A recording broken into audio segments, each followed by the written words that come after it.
राजनीति में कोई पार्टी भजन करने के लिए नहीं आती। लाडली बहन जैसी योजनाओं के सवाल पर ऐसा क्यों बोले फडणवीस?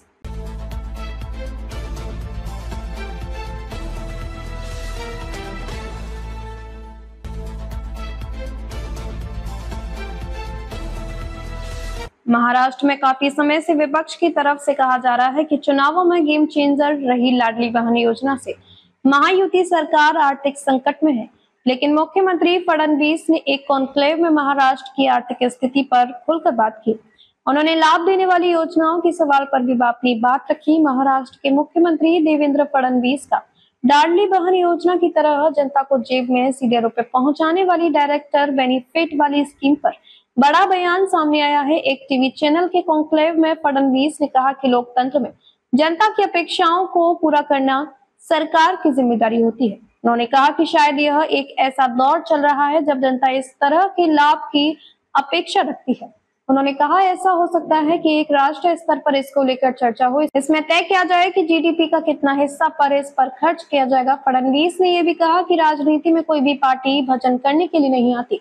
अगर वह सत्ता में नहीं रहेगी तो फिर वह अपने लक्ष्यों और निजी उद्देश्यों के लिए वह राजनीति में है, उसे कैसा पूरा करेगी। महाराष्ट्र के मुख्यमंत्री ने यह बड़ा बयान इंडिया टुडे की कॉन्क्लेव में दिया। उन्हें इस मौके पर शिंदे और अजीत पवार के साथ वाली एक तस्वीर दिखाई गई। इसके बाद उन्होंने एकनाथ शिंदे और अजीत पवार के अपने संबंधों पर भी बात की। फडणवीस ने कहा कि वह तीनों काफी मैच्योर नेता हैं।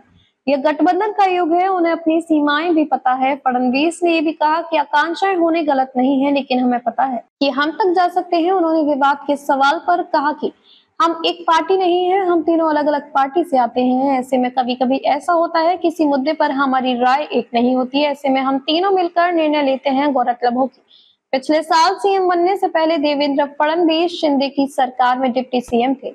अब शिंदे फडणवीस की सरकार में डिप्टी सीएम है। मुख्यमंत्री देवेंद्र फडणवीस ने लाडली बहन जैसी सीधा फायदा देने वाली योजनाओं पर बोलते हुए कहा कि ऐसा नहीं है कि उनके सामने चुनौतियां नहीं है, लेकिन उन्होंने ऐसी योजनाओं के होते हुए भी महाराष्ट्र की आर्थिक स्थिति बिगड़ने नहीं दी है। फडणवीस ने कहा कि विदेशी निवेश के आंकड़ों में महाराष्ट्र अव्वल है। फडणवीस ने कहा कि लोकसभा के चुनावों में विपक्ष के नैरेटिव ने नुकसान पहुंचाया था, लेकिन उन्होंने नई रणनीति के साथ विधानसभा चुनावों में बदला लेते हुए वापसी की।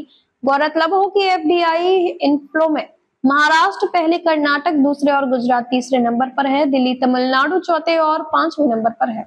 सभी वीडियो को देखने के लिए चैनल को सब्सक्राइब करें, बेल आइकन को दबाएं, वीडियो को लाइक और शेयर जरूर करें। धन्यवाद।